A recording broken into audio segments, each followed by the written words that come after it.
Пандемиянын божомолдонгон 3-чү толкуну курчугандыгына байланыштуу Ош облусу жана шаарда илдетти илештиргендердин саны кескин көбөйдү.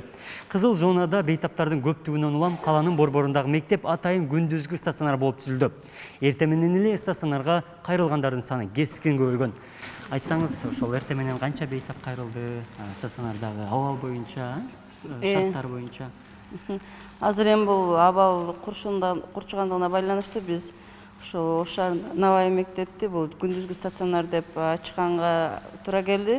Бул эми күндүзгү стационар бул 24 саат иштейт, круглосуточный. Азыр эми эртең менен ачылдык, бир азыр түштөн кийинки убакыт болуп калды, бир 70тен ашыкта адам кабыл алдык. Бул эми бир эле ачылган күнгө алгачкы күнүнөн эле бул көбүрөөк. Азыр ошо ар түрдүү бейтаптар келди, оор, жеңил, ошого карап сортировать этип,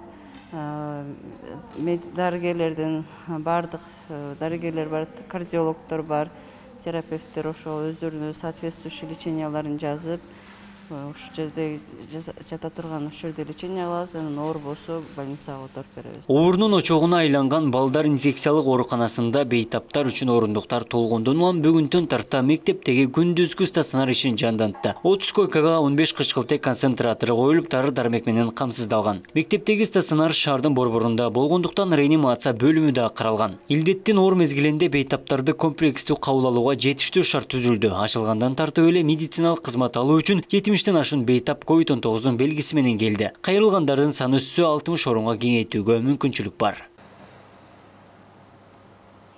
Каладагы дартка каршы ыкчамыштап эпидемия курчугандыктан санитардык чечимдерди кабыл алуу маселесин аралыктан караган. Эпидемиянын эпкиндери алдыңкы жай айларында курчуп кетпеш үчүн ишкерлик чөйрөсүнө карантиндик жеңил чектөөлөрдү киргизүү чечими кабыл алынды. Ресторандардагы тояштар 50% тейлөө менен гана жүргүзүлүп, коомдук транспорттордо бет кап тагынуу боюнча санитардык рейдтердин тынымсыз өткөрүлөрүн Жарандык коргонуу штабынын төрагасы Эмил Шадыханов билдирди. Аны менен катар окуу жайлар эртеңден тарта аралыктан окууга өтөт. Онлайн окутуу боюнча чечим кабыл алынды.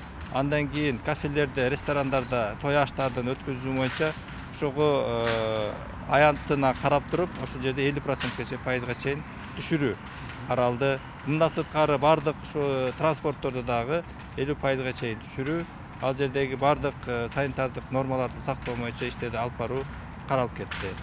Азыркы учурда биздин Ош шаарыбыздагы абалыбыздын баягы ооруканалардагы абалыбыздар туруктуу. Ал жерде биз кошумча имараттарды ачып атабыз. Бул биринчиден Навай мектебинде стационардык, күндүзгү стационарды ачтык.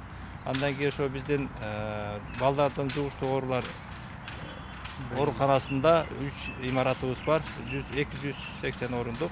Ошол жерде азыркы учурда ошол жерде кошумча катары бул биздин азыр 52-чи мектепти дагы резерв катары азыр биз даярдыктарды көрүп атабыз. Калада COVID-19 чалдыккандардын жалпы саны 4131ге чамалады. Бүгүн 50 бейтап дартка чалдыгып, 24-ü айыгып чыккан. Жаңы учурлардын көпчүлүгү ички миграциядан келген жарандар болуп жаткандыгы тастыкталган. Кызыл зонада 142 бейтап дарыланууда. Анын ичинен 8 жарандын абалы өтө оор экени айтылды. Соңку күндөрү өпкөнүн кагынуу дартына кабылгандар дагы көбөйгөн. Эпидемиологиялык абалдын көрсөткүчүнө жараша шаардын ар бир районунда күндүзгү стационар ачууга даярдык көрүлгөнүн каланын башкы дарыгери белгиледи. Балдар жугуштуу ооруканасындагы курулган 3 жаңы имарат 280 орундукка ылайыкталып, бейтаптар көбөйсө пайдаланылат. Эл өзү тааныш болуп эле кадимкилер мына былтыркыдай паникага алдырбай калышты.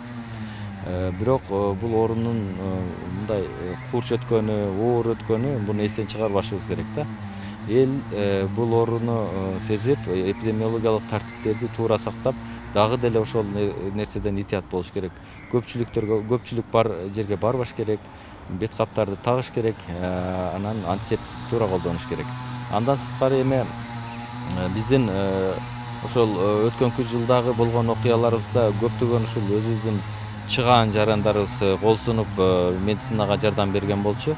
Мен ойлойм, быйыл дагы эсиле мындай кичине күч келип бараткан болсо, биздин демөөрчүлөр, башка бир мындай чыгаан жарандарыбыз четте карап турбаса керек. Шаарда COVID-19 каршы Sinopharm компаниясынын 1 дозалык Veracell вакцинасы жана Орусия өлкөсүнүн Sputnik V вакцинасы менен эмдөө жүрүүдө. Оорунун божомолдонгон белгилери жеңил өтүшү ар бир жарандан көз каранды. Дарыгерлер санитардык талапты сактоону эскерткени менен эл кайдыгер мамиле жасап келет. Абдумалик Базарбаев, Элемон Акбаев, Ош ТВ.